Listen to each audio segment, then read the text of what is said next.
আজকের এই মানববন্ধন কর্মসূচি সারা বাংলাদেশের যে এই ফ্যাসিস্ট হাসিনা সরকারের নেতৃত্বে যে গুম ও খুনের রাজত্ব কায়েম করেছে, আমাদের সারা বাংলাদেশের যেসব ছাত্র নেতা এবং কর্মী এবং সাধারণ নাগরিক গুমের শিকার হয়েছে, তাদের সন্ধান এবং এই নিখোঁজের এই বিচারের দাবিতে, নিখোঁজের এই বিচারের দাবিতে, খুনি শেখ হাসিনার বিচারের দাবিতে আজকে আমাদের এই বাংলাদেশ জাতীয় দলের ছাত্র দল কেন্দ্র ঘোষিত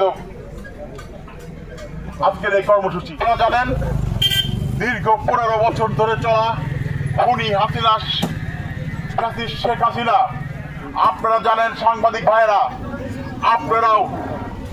আপনারাও এই জালিম অত্যাচারী শেখ হাসিনার হাত থেকে রেহাই পাননি। আপনারা যখন সত্যের জন্য কলম ধরেছেন, আপনারা যখন এই হাসিনার কুকর্ম নিয়ে একটি শব্দ করেছেন, এই ইলিয়াস হোসেনের মতো, কনক সরোয়ারের মতো, সাগর রুনি হত্যাকাণ্ডের মতো বহু ঘটনা ঘটেছে। সত্য উন্মোচন করার কারণে বহু সাংবাদিক দেশান্তরী হয়েছে, বহু সাংবাদিককে জীবন দিতে হয়েছে, বহু সাংবাদিককে নিখোঁজ ও গুম হতে হয়েছে।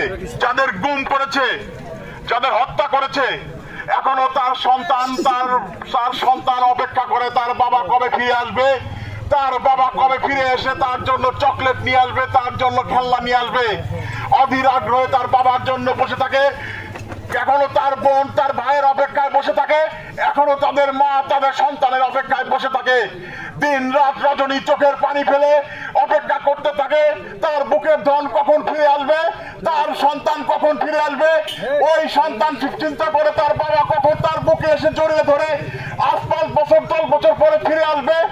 এখনো তারা বিশ্বাস করতে চায় না যে তার বাবা হয়তো গুম হয়েছে আর আসবে না। খুনি শেখ হাসিনা জানে না কি মেরে ফেলেছে না বেঁচে আছে, তারা এই খবরটি এখনো জানে না। তারা তাদের বাবার বা সন্তানের বা ভাইয়ের জীবিত না মৃত তারা নীরব অভিনয় করতে পারে না, তারা লাশও দাফন করতে পারে নাই। তারা জানে না এখনো তাদের সন্তান, তাদের ভাই, তাদের বাবা আত্মীয় স্বজন বেঁচে আছে না মরে গেছে। ঠিক তেমনি আজকে আপনারা জানেন, শেখ হাসিনার নির্দেশে কতদিন আগে পেপার পত্রিকা খবরে আসছিল বজলুল হুদাকে নিচে দাঁড়িয়ে থেকে তিনি নাকি জবাই করিয়েছেন। এর মতো কষাই যে 15 বছরের যে গুম, হত্যা, মানবাধিকার হরণ, মানুষের সত্য কথা বললে তাকে গুম হতে হয়েছে, মানুষ সত্য কথা বললে তাকে হারিয়ে গেছে, আর কখনো ফিরে আসেনি। তাই আমরা এইখান থেকে আমাদের এই ছাত্র দলের মানববন্ধন থেকে অচিরেই শেখ হাসিনাকে দেশে ফিরিয়ে এনে এই গুম খুনের বিচার সর্বোচ্চ প্রাধান্য দিয়ে সবার আগে এই বিচার করতে হবে।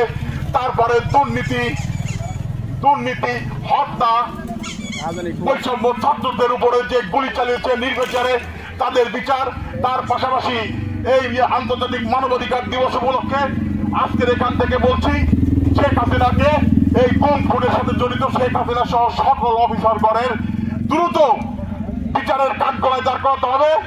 এই সরকারের কাছে আমাদের জাতীয় ছাত্র দলের পক্ষ থেকে আকুল আবেদন, আপনারা দ্রুত এই পদক্ষেপ নিন। এই যে হারিয়ে যাওয়া মায়ের সন্তানকে তার বুকে ফিরিয়ে দিন, অথবা প্রকৃত সত্য উদ্ঘাটন করে তাদের বিচারের মুখোমুখি বিচারের কাঠগড়ায় দাঁড় করুন। আমরা তাদের সর্বোচ্চ শাস্তি দাবি করি। এখানে এই নিষিদ্ধ সংগঠন আপনারা যেখানেই পাবেন আপনারা আইনি হাতে শপথ করবেন।